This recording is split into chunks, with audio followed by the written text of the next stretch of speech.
And episode 12 starts back off with the nomination ceremony where Judd put Arian and Caitlin on the block. Right after the nomination ceremony, Arian gets right in Judd's ear and starts talking to him almost immediately in one of the other rooms. He's telling her anything he can to shut her up and get her the hell away from him. She's definitely, at this point in the game, the target for the week, and he just wanted to say whatever he could to get her the hell out of his room. Later in the episode, Amanda is all suspicious of Alyssa because she hasn't mentioned anything about having the MVP yet. Alyssa had mentioned in the diary room earlier that she had noticed that she had usually been informed by this point in the week that she had been the week's MVP. She had usually been informed by this time in the week that she was the MVP, and she hadn't heard anything yet, so she was kind of getting worried. And Amanda was like really suspicious of her, accusing her of being the MVP. And Alyssa hadn't actually received it this time. She legitimately had not received MVP, and she was just being accused of this. And then we have and then we also have the Outsiders Alliance being formed in this episode here. This alliance basically consists of all of the people who are not included, the basic going-ons within gameplay in the house. They've kind of been outed from all of the general information that's been flowing around from everybody. This alliance consists of Howard, Gina Marie, Caitlin, Spencer, and Judd. It's almost as if Spencer's trying to recreate the moving company and just doing a really friggin' bad job at it. Gina Marie's even making it sound like she's all over this whole Nick thing now because she's in an alliance. Bitch, give it 6 hours and you'll be crying like a little pig again. They're all kind of talking about the MVP scenario in another room. Helen's already guessed that America is the MVP. She's very perceptive and it's really good on her. I'm pretty sure that Andy also guessed it too, though. So the MVP ceremony is happening. Nobody really knows at this point who's going to be put up. Usually every week they have an idea of whose picture is going to show up on that television, and they just have no idea this week. So everybody was kind of shocked. Alyssa, most of all. Erin, even, her jaw dropped when Alyssa was nominated as the MVP nominee. Unfortunately, America must have either topazed the vote or she just legitimately ended up getting second most amount of votes because apparently Erin did have the highest amount. But as she was already on the block, she was not the MVP nominee. After the ceremony, Gina Marie is trying to console Alyssa, just like coming up to her and hugging her and telling her it's okay and being a good friend about it. And Alyssa is just bitches her out, tells her to get away from her, don't touch me. She was actually really rude, to be completely honest. I've never seen Alyssa be flat out rude to anybody. She's been passive aggressive to an extent that I've never seen anybody use passive aggressiveness to, but she's just being a bitch lately. The funniest part about all of that is Alyssa actually thinks that Gina Marie would be nominated to be MVP by America. Now that's funny. Gina Marie can just go home to Staten Island, walk her fucking dog, drink her stupid coffee, and look for a fucking job. Seeing as you don't got one. They even go so far as to start accusing Alyssa of nominating herself as a way of making it seem like she's not MVP.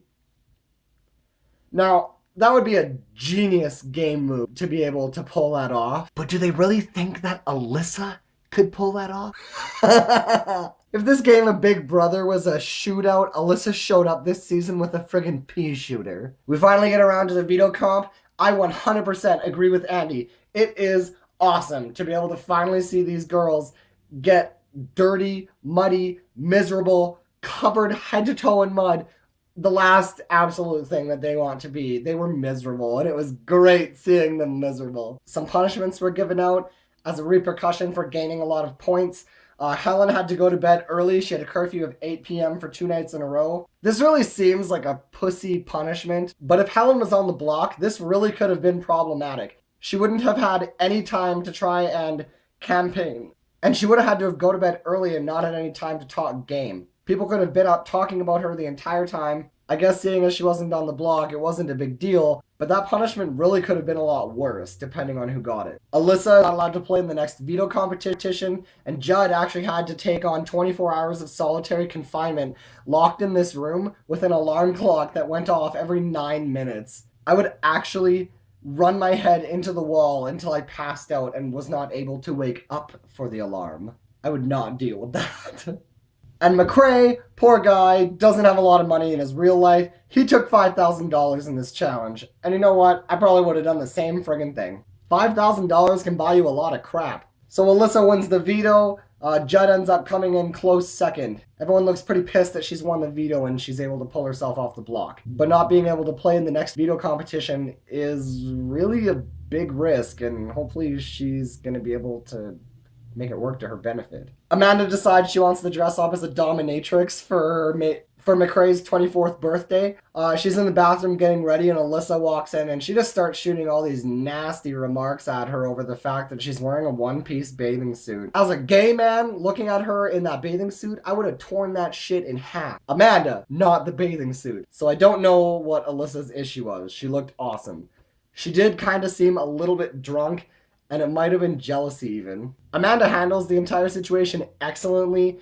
All the while she's being insulted by Alyssa, she's just looking at her and being like, I'm gonna take all these insults you're saying right now like compliments.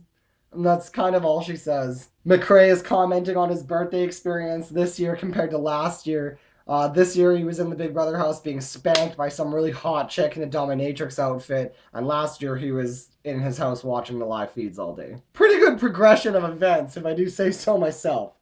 After Amanda's done doing this whole like dominatrix birthday spanking thing for McCrae, Alyssa starts back in on her again about this whole bathing suit thing and what she looks like. She even goes so far as to say that she looks like a stripper. She's being really rude and it's totally uncalled for. I really think that Amanda's feelings were hurt pretty bad because they even gave Alyssa a little bit of a bad edit over it. They made her seem like a really vicious person, and to be honest, it wasn't really that far off from what actually happened. Alyssa had no reason to be going after her like that. It was really uncalled for. Mind you, Evil Dick did that in season 8, and look where it put the guy, right in the winner's seat. So, do whatever you want, Alyssa. Love ya. Hi, Rachel. We come around to the veto ceremony. Alyssa ends up saving herself, and while they're waiting for the MVP renom to be announced, they're looking at the screen, and Gina Marie's face ends up coming up. So Gina Marie is now the renom for the MVP. Gina Marie starts talking about how she's going to compete and win, and I'm here to win, I'm here to compete, I'm here to game, let's start, bring it on. You were a re-nominee. You don't compete for anything when you're in this position, Gina Marie. Quit talking like you're going to, because you don't come across as tough. You come across like unintelligent and uninformed. So, looking forward to the eviction episode. Hopefully, Arian goes. Haitlin's probably going to be evicted, but we'll find out soon enough. So, see you back here for episode 13 later.